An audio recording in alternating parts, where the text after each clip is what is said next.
السلام عليكم الاخوان. واحد الفائده خفيفه ظريفه كما كنقولوا. هنا السيبري وهنا الغازو. شحال من واحد كيبغي يدير السيبري مع الغازو كيوقع في واحد المشكل اللي هو ساهل باش تحلو، ولكن كيعنكشك وكتولي الخدمه ديالو معنكشه. كانت كتوقع ليا، ولكن واحد الصديق ديالي هو اللي وراها ليا. شاركها معكم ان شاء الله. اي حاجه تفكرتها وفيها الفائده غنشاركها معكم ان شاء الله. تفرجوا معايا. دابا هنا عندي هاد السيبري هذا، ها هو ما شاء الله. هنا دير لي التيو ديالو ديال الكوتاكوت.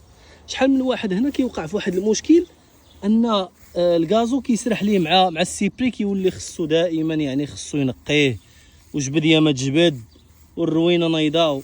انا شنو درت ليه نصيحه اللي قال لي الاخ وطبقتها ونجحات 100%.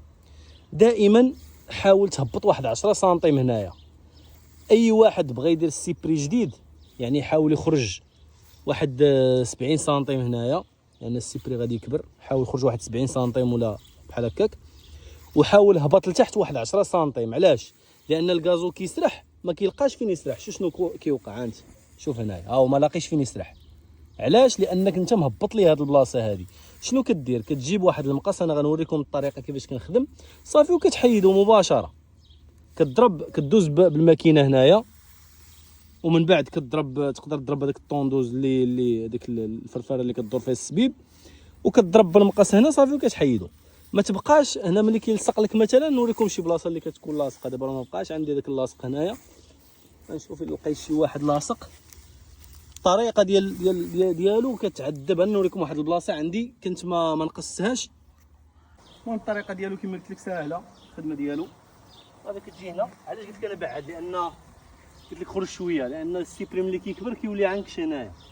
هنا كتبدا معاه بحال هكا.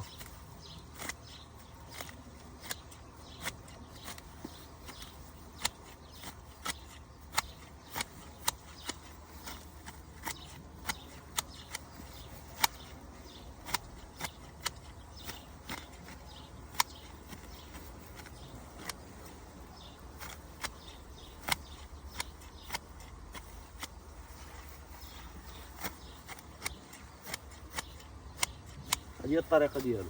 هنا ملي كتجي كدير ليها بحال هكا صافي. فيها هو محيد. شتي؟ اما الا كانت هذه طالعه غتلقى هذا كله مشى لك هنايا. خصك تجبد يا ما تجبد والروينه نايضه صافي. كدير ليها وتمشي معاها هو كله نقي. هذه البلاصه هذه هي الخدمه ديالو.